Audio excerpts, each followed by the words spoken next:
Elise had always been Uncle Mark's little shadow. He was her father's younger brother, the cool one, with his band t-shirts and his knowledge of movies no one her age had heard of. When she was small, she adored him. He let her sit on his lap and drive his old pickup truck down the dirt road behind the house, his large hands resting safely over hers on the wheel. But as Elise grew older, the warmth began to sour. By the time she was 13, Uncle Mark's hugs lingered a little too long, his hands brushing the sides of her ribs. Compliments shifted from "you're so smart" to "you're turning into quite a woman." His gaze felt invasive, as though he were seeing beneath her clothes. Elise began avoiding him, making excuses to leave the room when he entered. To her parents, it looked like teenage moodiness. The real dread began when she turned 16. Her parents left for a week-long cruise, leaving Uncle Mark crescently divorced and at loose ends to house sit and keep her company. The first night, she locked her bedroom door. Around 2 a.m., she heard the knob jiggle softly, then go still. Ice filled her veins. She did not sleep. The following days became a slow descent into terror. Mark would stand too close behind her while she made toast. She would catch him staring from the hallway, a faint, unreadable smile on his face. When her friends visited, he commented on their bodies with a tone that was both lewd and clinical. The house, once her sanctuary, became a prison. On the 5th night, a thunderstorm knocked out the power. Elise sat clutching a flashlight in her room, feeling more vulnerable than ever. From outside the door came his voice, smooth as oil. "Elise, power's out. You okay in there?" She answered, trembling. "The sump pump's on backup, but I need to check the basement. Don't want to go down there alone. Come keep your uncle company."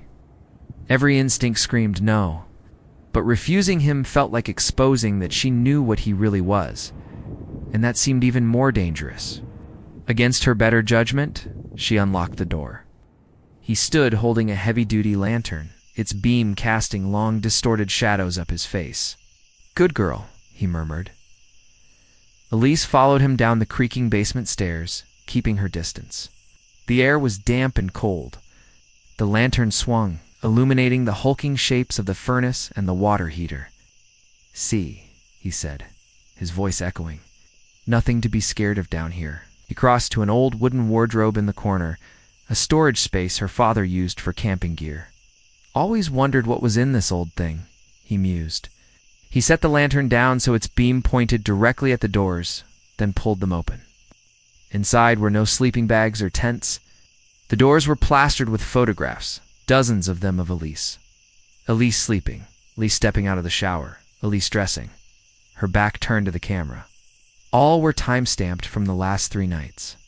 The air seemed to vanish from the room, and then the lantern beam shifted slightly, revealing the wardrobe's contents. Not old coats, but Elise's belongings.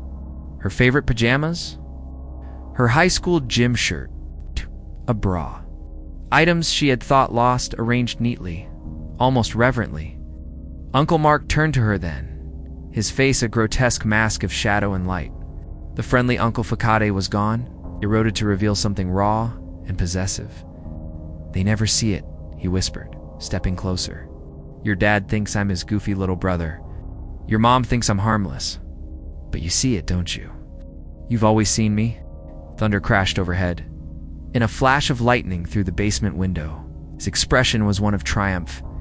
He had her alone in the dark, no more pretense necessary. He reached not for her, but for a small black video camera mounted on the wardrobe side, its red recording light glowing like a malevolent eye. That was when Elise ran. She didn't scream.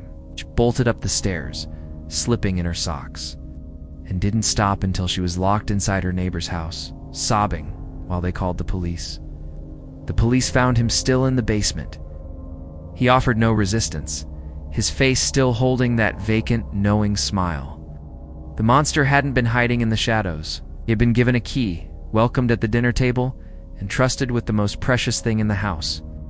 The deepest horror wasn't just what he did. It was his patience, his methodical collection of her life. For who knows how long, Elise had been his prized possession.